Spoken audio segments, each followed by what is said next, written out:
Dentro del vasto y diverso universo de Grand Theft Auto, las bandas criminales han sido una presencia constante que contribuye a la atmósfera de caos y delincuencia característica de la franquicia. Desde los oscuros rincones de Liberty City, hasta las soleadas calles de Los Santos, las bandas y mafias han sido un componente esencial de la serie. Exhibiendo rivalidades entre bandos y proporcionando contexto a las ciudades en las que nos sumergimos, en el universo de GTA creado por Rockstar Games, las bandas representan mucho más que simples grupos criminales, ya que son entidades que personifican una amplia gama de personalidades, culturas y estilos de vida, y reflejan los aspectos más oscuros del submundo de los Estados Unidos. Desde la omnipresente influencia de la mafia italiana, hasta las luchas territoriales de los Ballas y Families en San Andreas, las mafias y bandas nos sumergen en el mundo corrupto en el que coexisten las ciudades de Grand Theft Auto. Aunque simplemente podríamos hablar de los antagonistas o protagonistas de la saga como los criminales más fuertes y peligrosos de los Estados Unidos, en gran parte estos personajes trabajan para las diversas facciones criminales, todo con el simple objetivo de forjar su propio imperio, o en todo caso, hacerse un nombre para poder vivir en paz.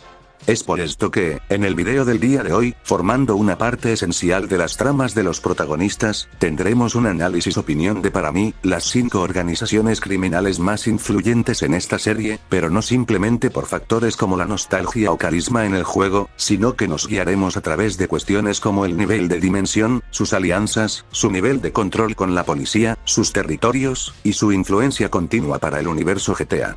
A pesar de que bien es sabido que el tema de los universos en la saga GTA es una teoría que tiene muchas contradicciones, la utilizaremos para demostrar la influencia de una banda o mafia en una entrega posterior, o en todo caso, su estatus en el año correspondiente. Si bien es un top bastante complicado de hacer, espero que ustedes también hagan lo mismo en la caja de comentarios, para conocer a fondo quiénes creen ustedes que son las organizaciones criminales o bandas más peligrosas de la franquicia GTA. Así que antes de comenzar el video, suscríbete y apóyame con tu pulgar arriba para saber que les gustaría volver a realizar contenido de GTA, similar a este estilo. Sin mucho más, que comience el video.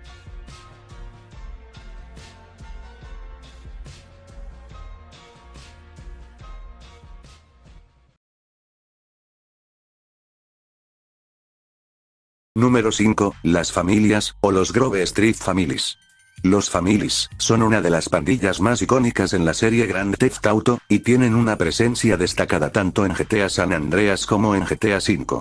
Identificados con el color verde, es importante destacar de que son dos bandas diferentes, pero relacionadas históricamente, ya que los Families del 2013 son una facción de los originales de Grove Street en los 90, que únicamente se puede decir, fueron consecuencia del abandono de los originales. Con esto dicho, los Grove Street Family son una de las principales pandillas en Los Santos para la década de 1990, siendo una de las bandas más antiguas desde los 80. Si bien la banda inicialmente se hizo fuerte con la venta de drogas, muchas indecisiones entre las cabezas de los Families llevaron a que esto se redujera gradualmente, lo que también hizo que su influencia y poder en las calles acabe reduciéndose. Pero esto no solo se trata de la caída de influencia de los Families en Los Santos, sino que acaban perdiendo a grandes miembros, los cuales hacen caer la moral de la banda ante sus rivales. Es por eso que a partir de los sucesos de San Andreas, Carl Johnson, quien es familiar de algunos miembros de los Families, decide regresar a la ciudad para poner nuevamente de pie a la banda, asimismo que encontrar redención por la muerte de uno de sus hermanos. La pandilla se compone principalmente de afroamericanos y tiene una fuerte presencia en los barrios de Grove Street, Ganton y otros vecindarios de Los Santos. Pese a contar con varios territorios en su nómina para el fin de los sucesos de San Andreas, los Families ejercen un control firme sobre Grove Street, siendo el hogar del protagonista, Carl Johnson, y en gran parte, el eje central de la lucha de CNA por recuperar el control de su barrio y su pandilla. En términos de poder, los Families estuvieron involucrados en el tráfico de drogas, específicamente en la venta de crack, lo que contribuye en gran parte a la violencia y el caos en Los Santos. Asimismo, mientras intentan sobresalir con el negocio de la droga, los enfrentamientos a disparos con otras bandas se hacen muy comunes, entre las que se destacan los Ballas y los Vagos como los enemigos principales. A pesar de que, en un inicio, los Grove Street Family se encuentran corrompidos por la misma policía del Crash que toma partido de la guerra de pandillas para manipularlos, logran poder hacer sus actividades sin severas consecuencias, más allá del arresto de Sweet. Sin embargo, para el fin de los acontecimientos de San Andreas, los Families se ven fortalecidos al dominar casi el total de los Santos, en términos de territorios rivales, lo que en conjunto los llevan a encontrar alianzas importantes con los aztecas, estar protegidos por agentes del gobierno como Mair Toreno y ganar influencia en San Fierro con las tríadas. Al acabar finalmente con todo el Crash corrupto, los Grove se consideran los amos de los Santos, por lo tanto, canónicamente no se sabe qué sucede luego con esta banda, profundizándose principalmente en la carrera exitosa de Carl Johnson como un empresario al fin de la guerra con el Crash. Aplicando el paso del tiempo y el tema de los universos en la saga, los Families hacen aparición nuevamente en la entrega de GTA V, título que se lleva a cabo cronológicamente en el 2013 y tiene varias cosas que la relacionan con la banda original. Como se explicó al principio, los Grove Street Families originales en algún momento de estos años, parecería que decidieron alejarse del mundo criminal, decididos a comenzar nuevamente como empresarios o personas hechas en otros negocios. Por lo tanto, este abandono debilitó nuevamente a la banda, lo cual conllevó como una de las consecuencias más notorias, el perder su territorio central en Grove Street en manos de sus eternos enemigos, y ser expulsados a otras zonas bajas de los Santos. Es por eso que para los acontecimientos de GTA V, los Grove Street Families se consideran extintos, pero de fondo se encuentran facciones descendientes a los originales, quienes mantienen el color verde y el nombre de las familias como su forma de presentación. Tomando en cuenta ambos contextos, las razones de formar parte de este video, se pueden justificar de diferentes formas. En primer lugar, los 90 fueron una década movida para los Families, dedicándose en gran parte a defender su territorio y a su propia familia. Casi estando cerca de desaparecer, la llegada de Carl Johnson cae como un balde de agua a la cabeza, desestabilizando en gran parte los negocios de las bandas rivales, asimismo que desenmascara a algunos traidores de los Families que estaban infiltrados con el objetivo de tomar la banda ante la muerte posible de Sweet, y la ausencia de Carl. El estatus de los Families los llevó a estar entre las pandillas más peligrosas para los 90 en los Santos, sin embargo, con el tiempo este estatus que lo llevó a estar por encima de sus archienemigos, los Balas, acabó desapareciendo y cambiando para la siguiente banda que ocupa el puesto número 4. Número 4, los Balas. Los Balas son una pandilla callejera con sede en Los Santos, donde la mayor parte de su territorio se puede encontrar en los barrios más pobres, al extremo este de la ciudad. Están involucrados en guerras de bandas, violencia callejera, prostitución, asesinato, tráfico y fabricación de drogas, tráfico de armas, vandalismo y degeneración. Son fácilmente identificables con el color púrpura como su color de pandilla. Sus apariciones nuevamente destacan en las entregas de GTA San Andreas y GTA V, donde las contribuciones y poder de la pandilla en las calles es notoriamente superior a la de otras bandas. En GTA San Andreas, destacan por ser el enemigo jurado de los Grove Street Families, siendo una rivalidad que ha estado sucediendo durante varios años como parte de la guerra de pandillas. Sin embargo, los Balas también son enemigos de las dos pandillas latinas de los Santos, los Vagos y los Aztecas, aunque la rivalidad no es tan intensa como lo es con los Families. A pesar de su rivalidad con los Vagos en las calles, miembros influyentes de Balas y Vagos mantienen una asociación comercial por el interés del dinero y las drogas, siendo una asociación que brinda seguridad al Palacio de Crown de Big Smoke, en la misión final de San Andreas. Pero sus asociaciones no van únicamente con bandas de los Santos, sino que los Balas tienen vínculos con personas como Big Smoke y el Loco Syndicate como operadores del crack, y la mafia rusa en temas de armas. Los Balas también colaboran con el grupo del Crash, lo que les da ciertos beneficios para expandirse, entre los que se destaca la inmunidad policial, el acceso a información confidencial de la policía, el poder manipular a los policías para operativos en concreto, y el poder tener control de sus territorios sin represalias del departamento de la policía. Pese a que todo este tremendo contexto podría implicar que los Balas son intocables, la guerra de pandillas toma otro nivel con el regreso de Carl a San Andreas, lo que únicamente significó el inicio del fin para ellos. Con Carl fuertemente interesado en levantar a los Families, inicia una serie de misiones junto a Sweet para tratar de limpiar los barrios, asimismo que arruinar tratos de los Balas en torno al crack. En el transcurso de la historia, acaban asesinándose a todos sus líderes, y a algunos asociados como Big Smoke y Ryder, quienes fingían ayudar a los Grove Street durante el regreso de Carl. Todo esto tiene su conclusión final, cuando el mismo Carl destruye el palacio de Crack, asesinando a gran parte de los miembros de la banda, asimismo al último agente del Crash con vida, Frank Tenpenny. Con todo esto, los Balas acaban casi que, destruidos por culpa de los Grove, quienes se adueñan de los Santos y toman el control de varios negocios. Sin embargo, los Balas en algún momento de los casi 20 años de diferencia entre los sucesos de GTA V y GTA San Andreas, volvieron con todo para apropiarse de sus antiguos territorios. Los Grove, ya debilitados con la falta de sus líderes principales, acaban cediendo ante la presión de los Balas, quienes no solo los expulsan de su base de operaciones, sino que nuevamente comienzan a hacer negocios en la nueva San Andreas. Pese a que los Balas y los Families conviven en parte del 2013, la civilización de la nueva década ha cambiado sus formas de ganarse la vida, por lo que las guerras de pandilla son más inusuales de lo que se veía en los 90. Esto también habla un poco de las razones por las que las bandas o pandillas han perdido completamente el valor de importancia que tenían en los 90, teniendo varias organizaciones criminales o familias prestigiosas en las ciudades que se encargan de comercializar todo tipo de droga o armas.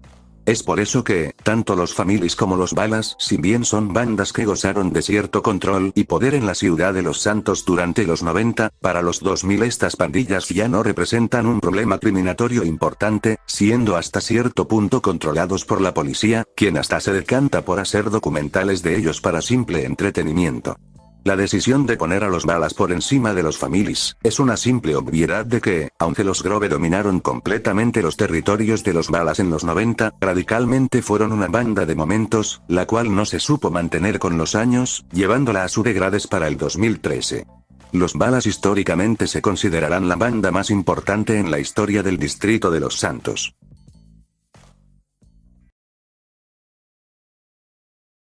Número 3, la Corporación Zaibatsu. La Corporación Zaibatsu es una mafia japonesa que es en gran parte, la mafia más importante de las tres facciones principales en GTA 2, junto con los Piraos y los Yakuza. La historia del juego gira en torno a la lucha de estas tres facciones por el control de la ciudad de Anwar City, que es el escenario del juego. La Corporación Zaibatsu se caracteriza por su fuerte influencia de estilo empresarial japonés y por sus actividades delictivas, en donde uno de los personajes clave de la Zaibatsu Corporation es el líder, llamado Trey Welsh. Él representa el lado corporativo y ambicioso de la organización. La Zaibatsu Corporation se dedica a una variedad de actividades delictivas en el juego, que incluyen robo de autos, asesinatos y otros crímenes relacionados con el mundo criminal. También son conocidos por su agresividad en la lucha por el control de territorios en la ciudad. La Zaibatsu Corporation se esconde detrás de la apariencia de una corporación farmacéutica que fabrica una amplia gama de productos y los distribuye en cualquier ciudad.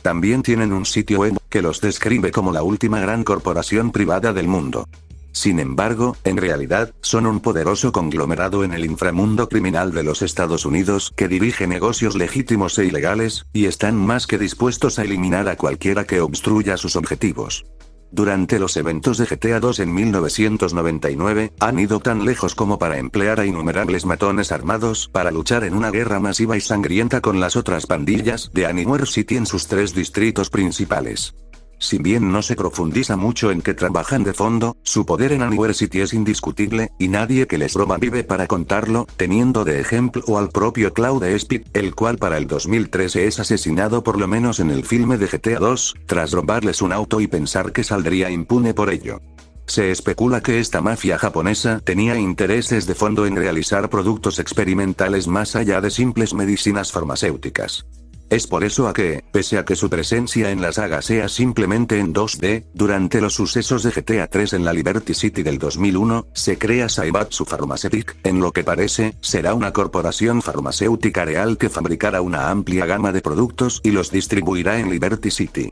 Si bien no hay edificios explícitamente identificados como de su propiedad, se mencionan en comerciales de radio su último producto médico, que se distribuye desde Zaibatsu Pharmaceuticals, Suramac Farmacéutica. Aunque Zaibatsu Corporation no es mencionada en las siguientes entregas de Rockstar Games, se especula que en GTA 3 podría haber llegado a tener un rol antagónico, descartándose a última hora por una trama diferente. Sin lugar a dudas, a pesar que no haya una presencia física en las entregas actuales, la dimensión de esta mafia japonesa es bastante notoria en la ciudad de Anywhere City, y quién sabe qué pudo haber pasado si se hubiesen expandido por Liberty City. A pesar de eso, los Zaibatsu ocupan el tercer lugar como la mafia más poderosa, por su control y potencial imaginario en los negocios del universo GTA. Número 2, la Vercetti Gang. La Vercetti Gang, también conocida como la Organización Vercetti, es un grupo criminal central en GTA Vice City, que se desarrolla en 1986. Está liderado por el protagonista, Tommy Vercetti, y desempeña un papel importante en el desarrollo de la trama del juego. Vercetti es un subordinado miembro de la familia del crimen Forelli, la mafia más poderosa de Liberty City para estos tiempos. El rol de Tommy en esta familia era tener el control de muchas empresas y propiedades inmobiliarias. Sin embargo, previo al inicio de la historia de Vice City, acaba siendo enviado a prisión, a causa de una serie de asesinatos en defensa propia, del cual, a través de una emboscada policial, lo llevaron a ser condenado por varios años. Es por eso que cuando consigue su libertad, sus primeros trabajos junto a la familia Forelli se ven frustrados. Por lo tanto, Vercetti, cansado de ser un subordinado de Sonny Forelli, decide comenzar su propia banda, haciéndose un nombre en Vice City desde cero, a través de diferentes contactos que le proporcionaran dinero, protección, y las suficientes propiedades para establecerse en la ciudad. A medida que avanza la trama, toma el control de diversas operaciones criminales en Vice City, asimismo que se asocia con varias personas a lo largo de la ciudad, incluyendo a Lance Vance y Ken Rosenberg, para construir su imperio del crimen. Se sabe que la organización está involucrada en varias actividades ilegales, incluida la extorsión, el tráfico de drogas, la falsificación y la pornografía. Son muy territoriales y hostiles hacia las otras pandillas de la ciudad, sin incluir a los cubanos y los Vice City Bikers, que ciertamente están en buenos términos con Tommy Vercetti. La pandilla Vercetti sigue la estructura clásica de liderazgo de la mafia y sus métodos de operación. Es por eso que en base a que la organización se vaya expandiendo, tomará el control de diversos negocios en Vice City, incluyendo clubes nocturnos, propiedades inmobiliarias y casinos. Esto les proporciona una fuente significativa de ingresos y poder en la ciudad. En su camino de construcción del imperio Vercetti, Tommy acaba con uno de los narcos más importantes de la ciudad, Ricardo Díaz, lo cual no hace más que agrandar su banda y su nombre en las tríadas de Liberty City, quienes están pendientes de los negocios de Tommy, como parte de la mafia Forelli. Sonny Forelli, quien fuese el líder de la familia para esta parte de los 80, se siente traicionado por su subordinado Tommy, tras no querer retribuir su éxito con las familias, por lo que Tommy, con un rencor personal por los años preso, decide matar a Sonny para desligarse finalmente de sus negocios en Liberty City. Con la muerte de Sonny Forelli, una de las cabezas importantes de la familia Forelli, Vercetti se consolida como el amo y señor de Vice City, teniendo importantes conexiones y el suficiente respeto como para mantenerse en la ciudad del vicio. A consecuencia de la muerte de Sonny, esto marca el comienzo de la caída de la familia Forelli, quienes acaban cediendo poder a las otras familias importantes de Liberty City, para los acontecimientos posteriores a los 2000.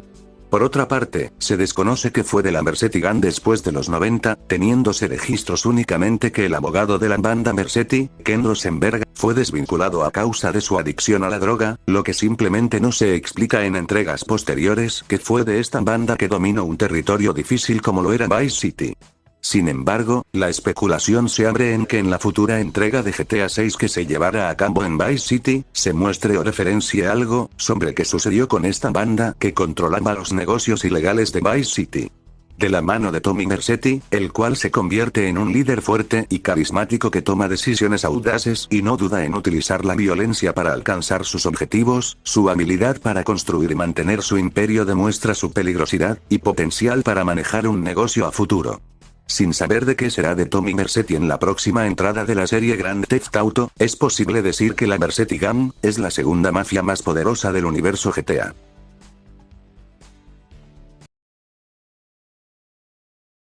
Número 1, la familia Leone. Los Leones son una de las familias criminales más destacadas y poderosas en la serie Grand Theft Auto, con presencia en varios juegos, incluyendo GTA 3, Liberty City Stories, y GTA San Andreas. Son una familia italoamericana, siendo su líder o cabeza de la familia, Salvatore Leone, un personaje carismático y astuto que controla las operaciones de la familia con mano dura. Junto a Salvatore, hay personas clave en la familia, como Tony Cipriani, un leal sicario y figura de confianza, Luigi Goterelli, y Io Leone. Los Leones están involucrados en una amplia gama de negocios, que van desde la extorsión y el tráfico de drogas, hasta la gestión de clubes nocturnos y casinos. Esto les proporciona una fuente significativa de ingresos y poder. Para GTA 3, la familia Leone controla grandes partes de Portland y Staunton Island, dos de las tres islas principales en Liberty City. En Liberty City Stories, mantienen su presencia en la ciudad y luchan por expandir su territorio. La historia familiar comienza cuando Salvatore decide invertir en un casino de San Andreas con las familias Sindaco y Forelli en 1992, en un intento de unir a la mafia estadounidense. Las familias invierten de manera equitativa, siendo Ken Rosenberg designado a controlarlo. Pero el plan acaba fracasando, cuando Carl Johnson roba el casino. Esto perjudica a Salvatore, tanto económica como personalmente, porque Johnson había sido un aliado cercano de los Leone hasta ese momento, haciéndole muchos favores personales al Don, lo que lo llevó a volverse enormemente paranoico. Para 1998, las tres principales familias criminales de Liberty City están en desacuerdo entre sí. A medida que se desarrolla la guerra territorial, Salvatore Leone es arrestado y tiene que pedir la ayuda de Tony Cipriani, un hombre que había estado escondido después de matar al hombre hecho de otra familia. A su regreso a Liberty City, Cipriani tiene que matar a Don Pauli Sindaco como venganza por cruzarse con la familia Leone.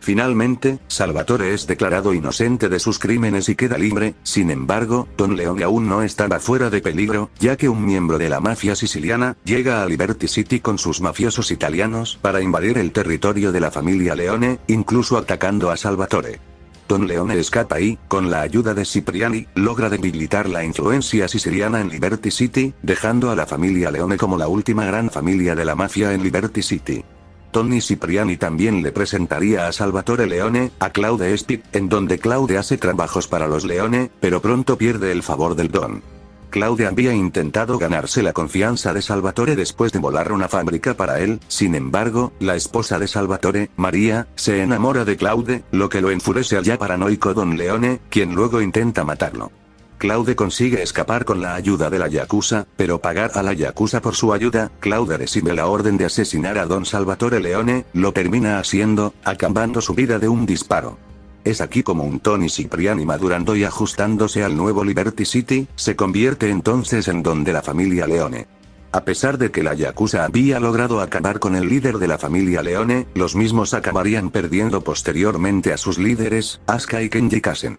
El cartel colombiano también acabaría cayendo de la mano de Claude, al matar a sus líderes para el final de los acontecimientos de GTA 3. Con estas dos menciones posteriores, queda claro que, si bien la muerte de Salvatore significó el fin de una era para las familias de Liberty City, no acabó en general con la organización y sus propiedades, sino que, al contrario, aumentó la seguridad de los Leone en sus territorios, expulsando a Claude cada que intenta entrar al territorio. Siendo lo más probable que hoy no haya quedado como el Don de la familia, Tony Cipriani para el 2001 era un hombre hecho que previamente había hecho muchos trabajos que, simplemente, se podrían decir que fueron perfectos. Pero como sicario de los Leone a sueldo, Tony es extremadamente violento y no tiene problemas en asesinar a cualquier persona, mientras eso signifique tener el respeto de sus pares, como cuando mata y desmiembra brutalmente a Giovanni Casa, y vende su cuerpo cortado. En general, tampoco parece inmutarse por el catastrófico atentado que realizó en Fort Stanton, haciendo explotar el lugar. Posterior a los acontecimientos de GTA 3 en el 2001, nunca se vuelve a saber qué fue de la familia Leone en Liberty City, ya que para la entrega de GTA 4 en el 2008, las familias vigentes en Liberty City no son las mismas que en inicios de los 2000, teniendo a las mafias unidas entre sí bajo el nombre de la Comisión. Sin embargo, teniendo en cuenta que GTA 4 se desarrolla en otro universo diferente al de GTA 3, es posible decir que los Leone probablemente de la mano de una persona de confianza como Tony Cipriani para los negocios, supieron mantenerse con poder dentro de la ciudad, aprovechando en su conjunto, las debilidades de otras bandas que previamente tuvieron roces con Claude Speed. Los Leone es posible que no hayan obtenido el desenlace esperado, pero a pesar de ello, su influencia como una de las familias más destacadas en el universo de GTA los coloca, en mi opinión, como la mafia o banda más peligrosa de la serie.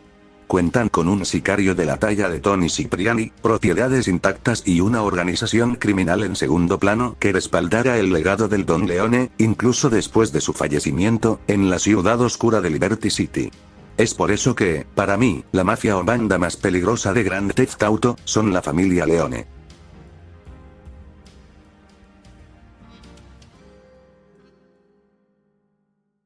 Con esto damos por finalizado este primer video de las 5 mejores cosas acerca de GTA, por lo que los invito a apoyarme con su pulgar arriba y comentarios para saber sus opiniones, al igual que suscribirse para no perderse vídeos próximos de Grand Theft Auto que estarán llegando al canal. Así que ya saben, yo fui Sebastian Cage, y los veo en el próximo video.